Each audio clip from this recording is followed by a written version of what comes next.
اور ہر طرف بےتابی سے دیکھتے اور بھاگتے دوڑتے تھے۔ رات کے جانوروں کی بو انہیں پریشان کر رہی تھی۔ اس میں گیدڑوں، خرگوش، گوہوں اور سہوں کی بو تھی۔ شاید کسی بھیڑیے کی بھی ہو، مگر کتوں کو ان میں سے کوئی بھی نظر نہیں آ رہا تھا۔ ہم گپ شپ لگاتے جا رہے تھے، سورج اٹھتا آ رہا تھا۔ نشیب سے ہم اوپر آ گئے تو سورج کی روشنی میں ہمیں کشمیر کے پہاڑوں کی سفید سفید چوٹیاں دکھائی دینے لگی۔ افق کی گولائی بہت ہی پیاری لگ رہی تھی۔ ہم ذرا سا آگے گئے ہوں گے کہ ایک کتے نے سر اٹھا کر اور کان اوپر کر کے دھیمی سی آواز نکالی، بف۔ اس نے کہا تھا کہ شاید اسے کچھ نظر آیا ہے۔ تمام کتے اس سگنل کو سمجھتے تھے۔ سب کتے جہاں تھے وہیں رک گئے اور منہ اٹھا لیے۔ افضل کا بولی ٹیم کا لیڈر تھا۔ اس نے ذرا بلند آواز سے بف کہہ کر پوچھا، کدھر کچھ نظر آیا ہے؟ دونوں تازی کتے ذرا سا بھونک اور کچھ غرا کر دوڑ پڑے۔ ان کے پیچھے پوری ٹیم ہوا ہو گئی۔ ہم نے دور ایک خرگوش کو پھدکتے دیکھا تھا۔ کتوں کے پیچھے ہم سب بھی دوڑ پڑے۔ جب اونچی نیچی زمین اور کھڈ پھلانگتے ہم کتوں تک پہنچے تو وہ سب ایک ہی بل میں گھسنے کی کوشش کر رہے تھے۔ یہ بل ایک کھڈ کی ڈھلوانی دیوار میں تھا جس میں صرف خرگوش جا سکتا تھا۔ خرگوش اس میں چلا گیا تھا۔ ہم نے کتوں کو زنجیریں ڈال دیں اور وہاں سے آگے کو چل پڑے۔ کتے ہمیں پیچھے گھسیٹ رہے تھے جہاں ان کا شکار بل میں غائب ہو گیا تھا۔ ہمارا راستہ نیچے جاتے جاتے دو ٹیلوں کے درمیان سے گزرنے لگا۔ ہم نیچے اترتے جا رہے تھے۔ راستہ ختم ہو گیا تو ہم ایک برساتی نالے میں داخل ہو گئے جو بالکل خشک تھا۔ ہم ریت سے گزر کر پار گئے اور سامنے بہت اونچی مٹی کی دیوار کے ایک شگاف میں داخل ہو گئے جہاں سے راستہ اوپر جاتا تھا۔ اوپر گئے تو ہمیں دور سے ڈھول، شہنائی اور بین یعنی وہ جو بیگ پائپ کی آوازیں سنائی دینے لگیں۔ یہ ہمارے دیہاتی علاقے کا بینڈ ہوا کرتا تھا اس وقت میں۔ کوئی بارات جا رہی تھی یا ڈولی لے کر واپس آ رہی تھی۔ بارات نظر نہیں آ رہی تھی، کہیں نشیب میں تھی۔ 15-16 دن پہلے میری بارات کے ساتھ بھی انہی 3 سازوں کا بینڈ گیا تھا اور یہ سارے دوست میری بارات کے ساتھ تھے۔ مجھ پر اس وقت کی ہیجانی اور رومانی کیفیت طاری ہو گئی۔ میرے دوستوں نے کتوں کی زنجیریں کھول دیں، میں نے بھی اپنے کتے کی زنجیر کھول دی۔ ہمارے کسی دوست نے کہا، اوئے رک جاؤ، اوئے بیٹھ جاؤ، وہ دیکھو گیدڑ ہیں۔ نہیں یار، کتے لگتے ہیں۔ ہم فوراً بیٹھ گئے۔ کوئی 100-150 گز دور ہمیں 3 گیدڑ نظر آئے۔ گیدڑ بہت محتاط اور ڈر پوک جانور ہوتا ہے، اس طرح دلیری سے کھڑا نہیں رہتا۔ ذرا سی آہٹ پر پوری رفتار سے بھاگ اٹھتا اور غائب ہو جاتا ہے، مگر یہ 3 گیدڑ غائب نہیں ہو رہے تھے۔ اچانک 2 گیدڑ لڑ پڑے اور تیسرا ان کا تماشا دیکھنے لگا۔ ہم سمجھ گئے کہ ان پر رومانی موڈ طاری ہے اور یہ رقابت کی لڑائی ہے اور تماشائی گیدڑی ہے۔ ان کی لڑائی کی آوازیں سن کر کہیں سے ایک اور گیدڑ آ گیا۔ اس نے 2 ساتھیوں کو لڑتے اور گیدڑی کو فارغ کھڑے دیکھا تو ناک اس کی ناک سے لگا دی، جیسے کہہ رہا ہو، اگر ذرا فرصت ہو تو چلو گھوم پھر آئیں۔ لڑتے ہوئے دونوں گیدڑوں نے اسے دیکھ لیا اور دونوں اس پر ٹوٹ پڑے۔ ان کے اور ہمارے درمیان درخت اور جھاڑیاں تھیں۔ ادھر کسی کی بارات آ رہی تھی، 3 سازوں کا بینڈ بجتا چلا جا رہا تھا۔ ادھر گیدڑ فیصلہ کر رہے تھے کہ گیدڑی کی ڈولی تینوں میں سے کس کے ساتھ جائے گی، مگر ہمارے 2 کتوں نے بیک وقت انہیں دیکھ لیا۔ دونوں اپنے ساتھیوں کو اطلاع دینے کے لیے ذرا سا بھونکے اور گیدڑوں کے رنگ میں بھنگ ڈالنے کے لیے دوڑ پڑے۔ باقی کتے ان کے پیچھے دوڑے، ہم وہیں کھڑے دیکھتے رہے۔ گیدڑ دنیا کے ہنگاموں سے بے نیاز اپنے ہنگامہ خیز مذاکرات میں مصروف تھے۔ گیدڑی چونکہ فارغ کھڑی فیصلے کا انتظار کر رہی تھی، اس لیے اس نے کتوں کو اپنی طرف سر پٹ آتے دیکھ لیا۔ وہ گیدڑوں کو اطلاع دیے بغیر بھاگ کھڑی ہوئی۔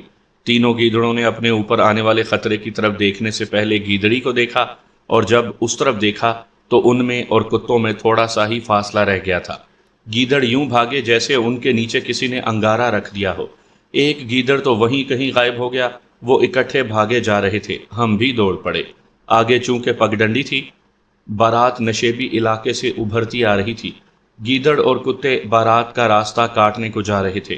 بارات کے ساتھ کوئی 40 آدمی تھے۔ دلہا گھوڑے پر سوار تھا، صحرا اس کے چہرے پر گرا ہوا تھا۔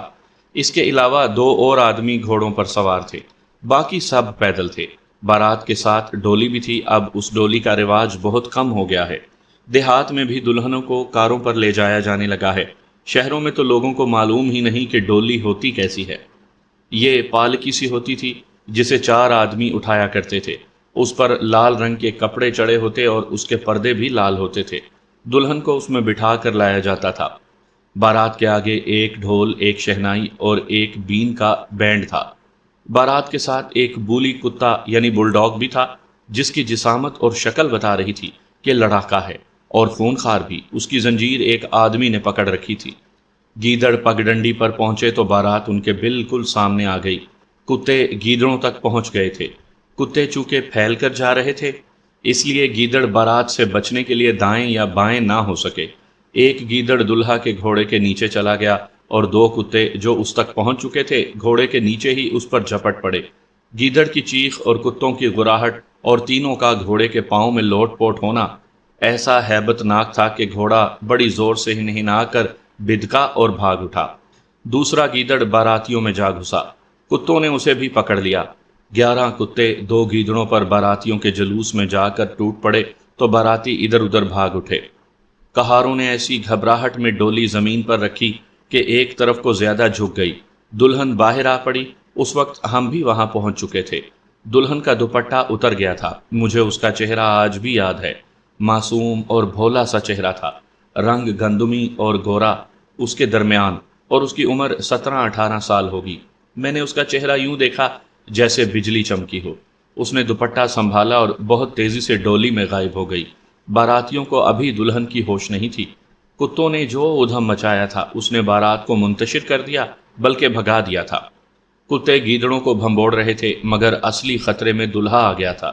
میں نے دیکھا کہ دلہا کا گھوڑا بے قابو اور منہ زور ہو کر سر پٹ دوڑا جا رہا تھا۔ 2 سوار اسے اپنے گھوڑے سے دائیں بائیں سے روکنے کے لیے گھوڑے دوڑائے جا رہے تھے۔ تینوں گھوڑے تندرست اور اچھی نسل کے تھے۔ دلہا شاہ سوار معلوم ہوتا تھا، ورنہ کبھی کا گر چکا ہوتا۔ اس کا گھوڑا ایک وسیع چکر میں دوڑا جا رہا تھا، بہت بری طرح ڈرا ہوا تھا۔ کچھ باراتیوں کی توجہ ادھر ہو گئی تھی، باقی ہم پر برس رہے تھے۔ سب شور برپا کیے ہوئے تھے۔ کتے گیدڑوں کو مار کر ایک طرف لے گئے، انہوں نے ان کے ٹکڑے کر لیے تھے۔ مجھے ڈر یہ تھا کہ دلہا گھوڑے سے گرا اور اس کا پاؤں رکاب میں پھنس کر رہ گیا تو وہ بہت بری موت مرے گا اور یہ خون ہمارے سر ہوگا۔ باراتیوں نے ہمیں محاصرے میں لے لیا۔ ان میں سے چند ایک کے پاس رنگدار دستوں والی کلہاڑیاں تھیں۔ ہماری ٹیم میں 3 کلہاڑیاں، 3-4 مضبوط ڈنڈے اور اتنے ہی چاقو تھے۔ البتہ ہمارے پاس 11 کتے تھے، ہم 14-15 تھے، اور وہ 40 کے لگ بھگ۔ وہ ہمیں ڈانٹ ڈپٹ رہے تھے اور بدلہ لینے کی باتیں بھی کر رہے تھے۔ ان میں سے ایک نے کہا، سب کو یہیں لٹا لو۔ ہم صلح صفائی کی خاطر دبک رہے تھے۔ اس باراتی کے منہ سے یہ الفاظ نکلے تو ہمارے ایک دوست افضل نے کلہاڑی اچھال کر کہا، آگے آؤ جس کی ہمت ہے۔ کسی نے منہ سے گندا لفظ نکالا تو یہاں سر کھل جائیں گے، ہمارے کتے تم سب کی بوٹی بوٹی کر دیں گے۔ گھوڑے ہماری نظروں سے اوجھل ہو گئے تھے۔ ایک باراتی نے بڑے خونخوار اور لڑاکا کتا پکڑا ہوا تھا۔ اس نے دیہاتیوں کی طرح چیلنج قبول کرتے ہوئے کہا، اوئے ہمیں کتوں سے ڈراتے ہو؟ میرا بولی تمہارے ایک بھی کتے کو زندہ نہیں رہنے دے گا۔ کھول دے اسے پھر، افضل نے کہا، اور باراتیوں کے نرغے سے نکل کر اپنے کتے کو پکارا، ادھر بولی۔ میں نے اپنی کہانیوں میں افضل کے بولی کا کئی بار ذکر کیا اور اس کے کارنامے سنائے ہیں۔ یہ کتا ٹیم کا لیڈر تھا، خونخوار اور تجربے کار۔ باراتی نے جوش میں آ کر حماقت کی کہ اپنا کتا کھول دیا۔ وہ پہلے ہی ہمارے کتوں کی طرف لپک رہا تھا۔ ادھر سے افضل کا بولی آ گیا۔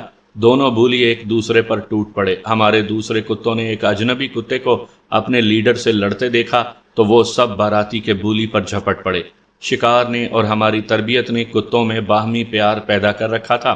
ہم نے اس محاورے کو جھٹلا دیا تھا کہ کتا کتے کا ویری ہوتا ہے۔ ذرا سی دیر میں یہ حال ہو گیا کہ باراتی کا بولی 11 کتوں میں نظر نہیں آتا تھا۔ باراتیوں نے شور مچا دیا کہ کتوں کو پکڑو۔ ہم کتوں کو پکڑنے لگے۔ باراتی کے بولی کو بھاگ نکلنے کا موقع مل گیا، لیکن افضل کا بولی اس کے پیچھے گیا۔ باراتی کا کتا دلہن کی ڈولی میں جا گھسا۔ دوسری طرف سے دلہن باہر کو بھاگی۔ افضل کا کتا بھی ڈولی کے اندر چلا گیا۔ ہمارے ہاتھوں سے 3 کتے غصے سے بے قابو ہو کر چھوٹ گئے۔ ڈولی کے اندر مارکا ہو رہا تھا۔ یہ 3 کتے بھی ڈولی کے اندر چلے گئے۔ باراتی کا بولی معمولی کتا نہیں تھا، مگر اس کا مقابلہ اکیلے افضل کے بولی سے ہوتا تو باراتی کا کتا یقیناً جیت جاتا، مگر وہ اتنے سارے کتوں سے ایسا ڈرا کہ ڈولی سے نکلا اور چیختا چلاتا ایک طرف کو دوڑ پڑا۔ ہم نے اپنے کتوں کو پکار پکار کر روکا اور زنجیریں ڈالی۔ وہ آ رہے ہیں، کسی باراتی کی آواز سنائی دی۔ اس نے گھبراہٹ کے لہجے میں کہا، اللہ خیر کرے، جمعدار صاحب زخمی ہیں۔ آج کل فوجدار میں جمعدار کو نائب صوبے دار کہتے ہیں، مگر خیر نہیں تھی۔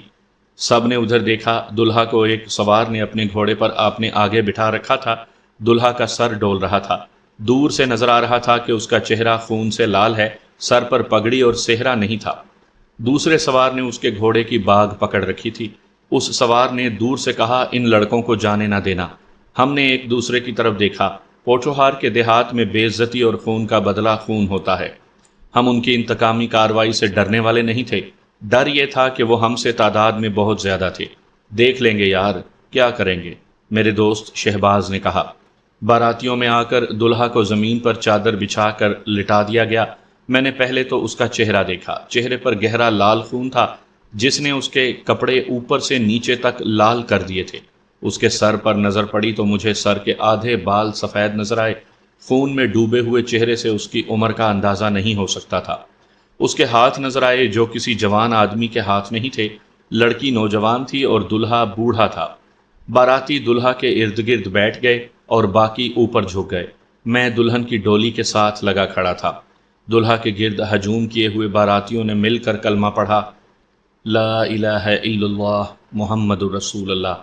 پھر آوازیں آئیں، بیچارے کی ایسے ہی لکھی ہوئی تھی، دیکھو کہاں آ کے دم دیا۔ اور دو تین باراتی اونچی آواز میں رونے لگے۔ جمعدار مر گیا تھا۔ میرے قریب سے نسوانی آواز آئی، مر گیا؟ میں نے دیکھا دلہن نے ڈولی کے پردے سے منہ باہر نکال رکھا تھا۔ اللہ کو ایسے ہی منظور تھا، میں نے کہا۔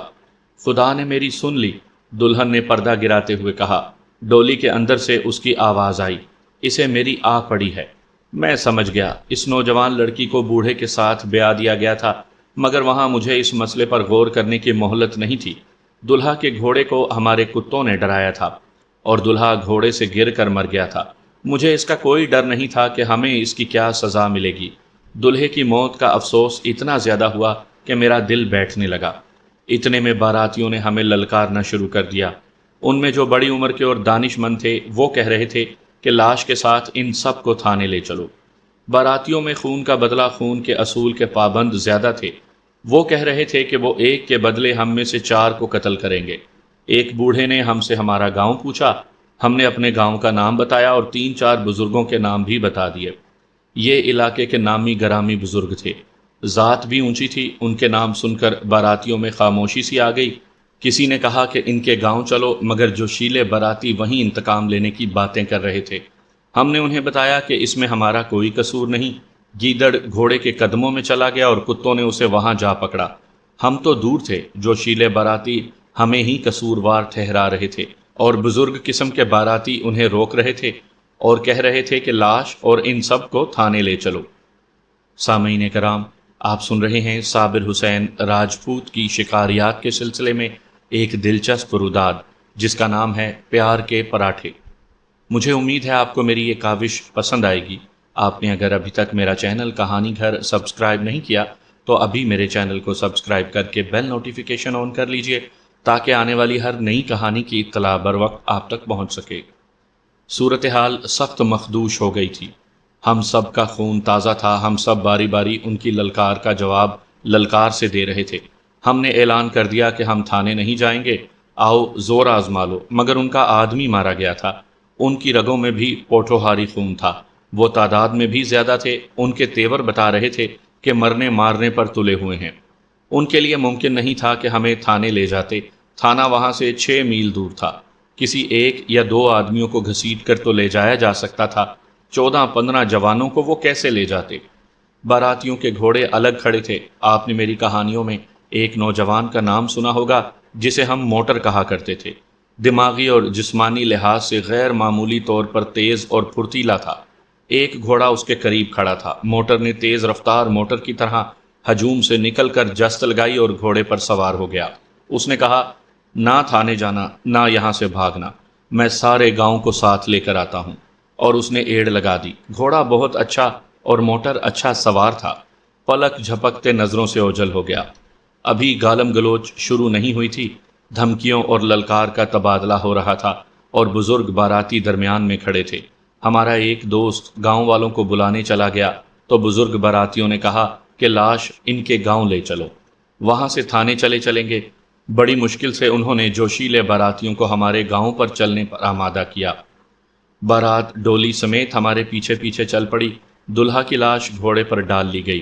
مجھے بہت افسوس ہو رہا تھا۔ ڈھول باجے کے ساتھ جاتی بارات جنازے میں بدل گئی تھی، لیکن افسوس کا مطلب ہتھیار ڈالنا نہیں تھا۔ ہم سب مقابلے کے لیے تیار تھے۔ ہمیں اپنے کتوں پر بھروسہ تھا۔ کتے باراتیوں کا برا حال کر دیتے۔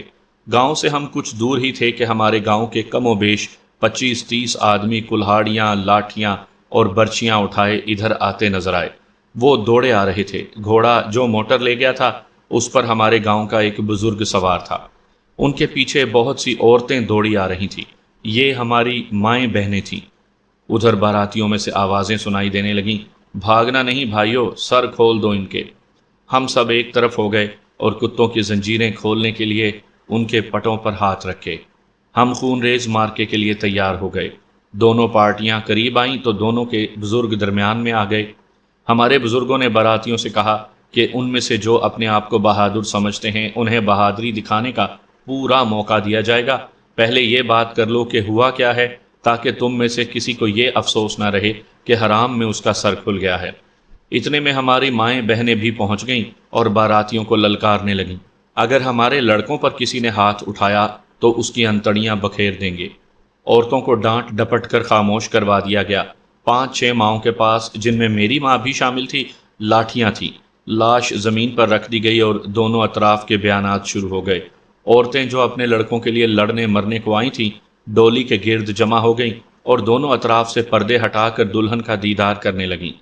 ہمارے بزرگوں نے کہا کہ ہمارے لڑکوں نے دلہا کے گھوڑے پر اور بارات پر حملہ نہیں کیا۔ تم لوگوں نے دور سے دیکھ لیا تھا کہ گیدڑ اور کتے بارات کے راستے میں آ رہے ہیں تو تم رک جاتے۔ لڑکوں نے تو گیدڑ سے نہیں کہا تھا کہ وہ دلہا کو گھوڑے کی ٹانگوں میں جا چھپے۔ باراتی کہہ رہے تھے کہ لڑکوں کی غلطی سے دلہا مرا ہے۔ خاصے بحث مباحثے کے بعد ہمارے بزرگوں نے کہا، تھانے کا راستہ تم لوگوں کو معلوم ہے، جاؤ پرچہ چاک کر آؤ۔ ہمارے لڑکے شکار پر نکلے ہی نہیں تھے۔ یہ سب گاؤں میں تھے، تمہارا کچھ نہیں بنے گا۔ ذرا سوچو اور بتاؤ کہ ان لڑکوں میں دلہا کا قاتل کون ہے؟ کس کے نام پرچہ کرواؤ گے؟ اگر تم لوگ لڑکوں کو ساتھ لے جانے کی سوچ رہے ہو یا بدلہ لینا چاہتے ہو تو تمہارے دلہا کی لاش کے ساتھ ساتھ پوری بارات کی لاشیں پڑی ہوئی ہوں گی، سوچ لو۔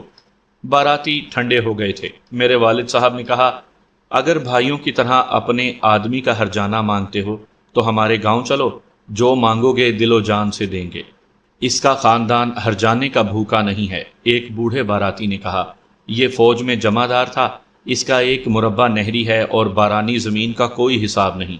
صلح صفائی ہو گئی۔ باراتی سمجھ گئے کہ تھانے گئے تو کچھ نہیں بنے گا۔ انہوں نے باتوں میں اپنا روب تو قائم رکھا لیکن وہ ہتھیار ڈال چکے تھے۔ وہ لاش اپنے گاؤں لے جانے پر آمادہ ہو گئے۔ ہمارے ایک بزرگ نے ہم میں سے 2 لڑکوں سے کہا کہ دوڑ کر جاؤ اور گاؤں سے اچھی سی چارپائی اور 2 چادریں لے آؤ۔ لڑکے دوڑ پڑے۔ چارپائی آنے تک دوستانہ باتیں ہوتی رہیں۔ ہمارے بزرگوں نے افسوس اور ہمدردی کی باتیں کی اور انہیں خوش کرنے کے لیے ہمیں گالم گلوچ کی۔ عورتیں ڈولی کے ارد گرد جمع تھیں اور دلہن کے ساتھ باتیں کر رہی تھیں۔ دلہا کے مرنے کی وجہ یہ معلوم ہوئی کہ وہ بڑا تجربے کار سوار تھا، گرنے والا نہیں تھا۔ گھوڑا منہ زور ہو کر سر پٹ دوڑ رہا تھا۔ ایک درخت کے نیچے سے گزرے۔ درخت کا ایک ٹہن جھکا ہوا تھا۔ دلہا کی نظر اس پر نہیں پڑی ہوگی۔ اس کا ماتھا اور منہ اتنی تیز رفتاری سے ٹہن سے ٹکرایا کہ وہ گھوڑے کے پیچھے گرا۔ وہ ٹہن کی چوٹ سے مرا تھا۔ چارپائی آئی، اس پر ایک چادر بچھا کر لاش اس پر رکھی گئی اور دوسری چادر لاش پر ڈال دی گئی۔ بارات جنازہ بن کر چلی گئی۔ دلہا کا گھوڑا خالی ساتھ جا رہا تھا۔ ہم سب کھڑے دیکھتے رہے۔ کچھ دور جا کر بارات رک گئی۔ باراتی آپس میں باتیں کرنے لگے۔ ڈولی 4-5 آدمیوں کے ساتھ ادھر کو روانہ ہو گئی جدھر سے یہ دلہا لایا تھا۔ انہوں نے سوچا ہوگا کہ لاش کے ساتھ ڈولی جاتی اچھی نہیں لگتی، چنانچہ انہوں نے ڈولی وہیں سے اپنے آدمیوں کے ساتھ دلہن کے گاؤں کو روانہ کر دی۔ بارات دلہا کے گاؤں کی طرف چلی گئی اور یوں کسی نشیب کے راستے پر غائب ہو گئی جیسے اسے زمین نے نگل لیا ہو۔ جوں ہی بارات غائب ہوئی ہماری مائیں ہم پر یوں برس پڑیں جیسے اچانک اولے پڑنے لگے ہوں۔ انہوں نے خوب واہی تباہی بکی۔ یہ طوفان تھما تو عورتوں نے دلہن کی باتیں شروع کر دیں۔ انہوں نے بتایا کہ دلہن بہت خوش تھی کہ دلہا مر گیا ہے۔ دلہن نے عورتوں کو بتایا تھا کہ دلہا کی عمر 40 اور 50 سال کے درمیان تھی۔ دلہن اس کی برادری کے گھرانے کی تھی۔ دلہا کی پہلی بیوی مر چکی تھی۔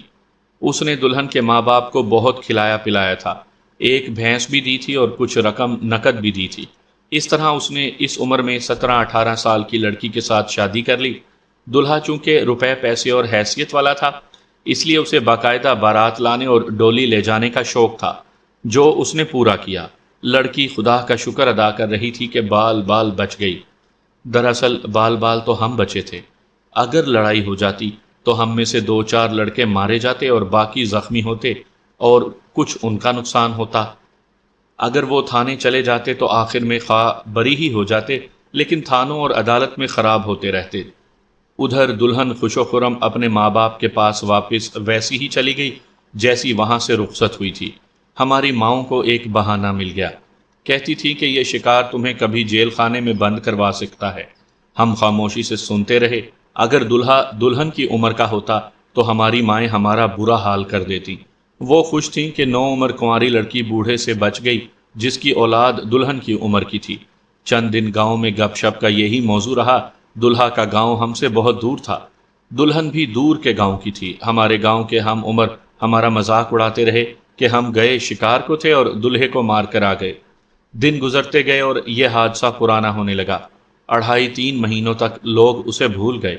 ہمارے گاؤں سے کوئی 1.5 میل دور ایک چھوٹا سا گاؤں تھا جسے ڈھوک کہا کرتے تھے۔ اس گاؤں کے ساتھ ہمارا کوئی تعلق نہیں تھا۔ اتنا پتہ چلا کہ وہاں کسی آدمی کی شادی ہے۔ شادی کا پتہ چلنے کی وجہ یہ تھی کہ بہت زیادہ خوشی منائی جا رہی تھی۔ رات کو ہم نے آسمان پر آتش بازی کے ستارے اور شرارے دیکھے، گولوں کے دھماکے ہمارے گاؤں تک سنائی دیے۔ اگر شادی عام قسم کی ہوتی تو ہمیں خبر تک نہ ہوتی۔ پھر پتہ چلا کہ بارات دلہن کو لے کر اس ہنگامے سے واپس آئی کہ دلہن کے گاؤں سے دلہا کے گاؤں تک راستے میں گولے چلتے رہے۔ اس سے 10-12 دنوں بعد کی بات ہے کہ ایک جوان آدمی بڑے اچھے کپڑے پہنے ہوئے ہمارے گاؤں میں آیا۔ اس نے ایک ٹوکری اٹھا رکھی تھی۔ گاؤں میں آ کر اس نے کہا کہ وہ ان نوجوانوں سے ملنے آیا ہے جن کے کتوں کے ڈر سے ایک دلہا کی گھوڑی بے قابو ہوئی اور وہ مارا گیا۔ اسے میرا گھر دکھا دیا گیا۔ میں باہر نکلا اور ڈرتے ڈرتے اس سے پوچھا کہ وہ کیوں آیا ہے۔ تمہارے کتوں کے لیے پراٹھے لایا ہوں، اس نے کہا۔ انہوں نے میری اور میری دلہن کی مراد پوری کر دی ہے۔ مجھے فوراً خیال آیا کہ یہ آدمی مرے ہوئے دلہا کا بیٹا یا بھانجا یا بھتیجا ہوگا اور پراٹھوں میں زہر بھر کر لایا ہے جس سے یہ ہمارے کتوں کو مارنا چاہتا ہے۔ یہ 3 ماہ کے بعد انتقام لینے کیوں آیا تھا؟ میں نے اپنے دوستوں کو اپنے گھر بلا لیا، انہیں بتایا کہ یہ جوان ہمارے کتوں کے لیے پراٹھے لایا ہے، کہتا ہے کہ ان میں قیمہ بھرا ہوا ہے۔ ہم نے اس سے گاؤں پوچھا تو اس نے اس ڈھوک کا نام لیا جہاں 10-12 روز پہلے شادی کا ہنگامہ تھا۔ اس نے اپنی کہانی یوں سنائی کہ وہ اس لڑکی کے ساتھ شادی کرنا چاہتا تھا جس کا بوڑھا دلہا راستے میں ہمارے کتوں کی وجہ سے مارا گیا تھا۔ یہ جوان اس لڑکی کو صرف پسند نہیں کرتا تھا بلکہ ان دونوں میں گہری محبت بھی تھی۔ لڑکی اس کی برادری کی اور قریبی رشتہ داری میں سے تھی۔ ان کے گاؤں دور دور تھے لیکن رشتہ داری کی وجہ سے آنا جانا لگا رہتا تھا۔ ان کے درمیان محبت کا رشتہ مضبوط ہو گیا تو یہ جوان راتوں کو لڑکی کے گاؤں کے باہر چلا جاتا اور گیدڑوں کی طرح بولتا۔ لڑکی چوری چھپے باہر آ جاتی اور ان کی ملاقات ہو جاتی۔ محبت کا عروج تھا جب اس جمع دار کی نظر اس لڑکی پر پڑی۔ اس نے لڑکی کے ماں باپ پر ایسے ایسے کرم کیے کہ وہ اندھے ہو گئے۔ جمع دار نے رشتہ مانگا جو ماں باپ نے مزید لالچ میں آ کر دے دیا۔ لڑکی لڑکے پر بمب گرا۔ یہ جوان جمع دار کو قتل کرنے پر تیار ہو گیا۔ لڑکی کا یہ حال تھا کہ گھر میں پڑی روتی رہتی تھی۔ شادی کا دن مقرر ہو چکا تھا۔ لڑکی رات رات خدا کے حضور گڑ گڑاتی رہتی۔ اس کے ماں باپ نے اسے قید کر لیا۔ رات کو بھی پہرا دیتے کہ بھاگ نہ جائے۔ اس آدمی نے ان سے اس لڑکی کا رشتہ مانگا تھا اور اسے جواب مل گیا تھا۔ لڑکی کے ماں باپ کو شک ہو گیا تھا کہ لڑکی اس آدمی سے ملتی ملاتی ہے۔ اس آدمی نے خانقاہوں کی خاک چھانی، پیروں فقیروں کے حقے بھرے، تعویذ دھاگے کیے اور ایک عامل سے جادو بھی کروایا جسے ہمارے ہاں کالا علم کہتے ہیں۔ لڑکی اب باہر نہیں نکل سکتی تھی، اس لیے وہ کسی خانقاہ پر نہ جا سکی۔ وہ رات کو خدا سے ہم کلام رہتی اور یہی کہتی رہتی، یا خدا تجھ سے بڑھ کر کوئی پیر نہیں، میری سن لے۔ آخر شادی کا دن آ گیا۔